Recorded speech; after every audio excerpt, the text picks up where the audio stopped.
Hello, Derek Seagraves here, pastor in Eagle River, Alaska, wanting to encourage you today to first reach for God. We need to reach for God first before our day gets distracting, before our day gets bad.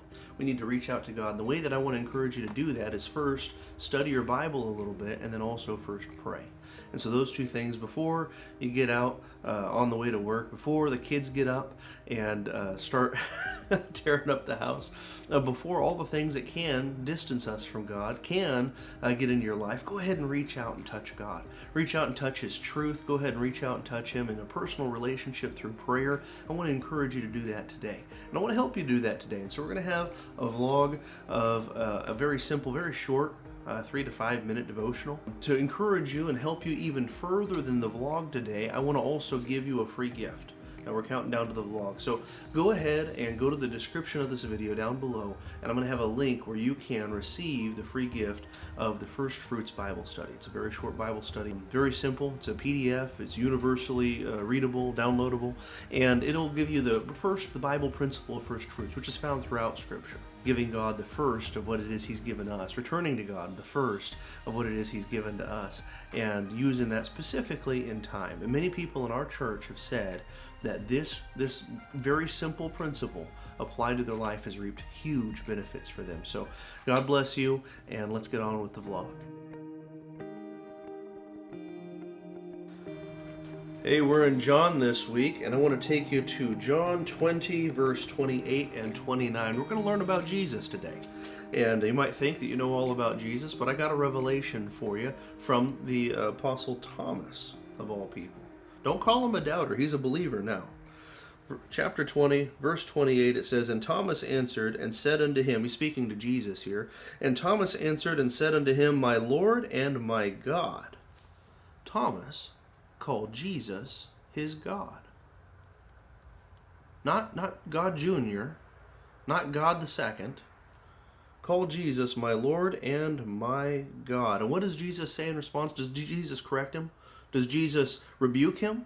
Does Jesus set him straight? Jesus says in verse 29, Jesus saith unto him, Thomas, because thou hast seen me, thou hast believed. Blessed are they that have not seen, and yet have believed. And so Thomas is a real believer. And part of being a real believer in Jesus is believing that He is God. And not something else, something beside, something after. Jesus is the one I am. Jesus is the Creator, manifest in flesh, the Bible says. Maybe this is a revelation that's new to you. Maybe it's not. But regardless, we need to continue to grow in our walk with Jesus. Regardless, we need to continue to grow in our understanding of who Christ is. And Thomas had been walking with Jesus for a while now. He's one of the disciples. And now he believes. And now he realizes Jesus is not just a prophet. Jesus is not just my rabbi or a teacher. Jesus is God. And he gets it. And you can hear that. You could even nod along with that. But to really realize it.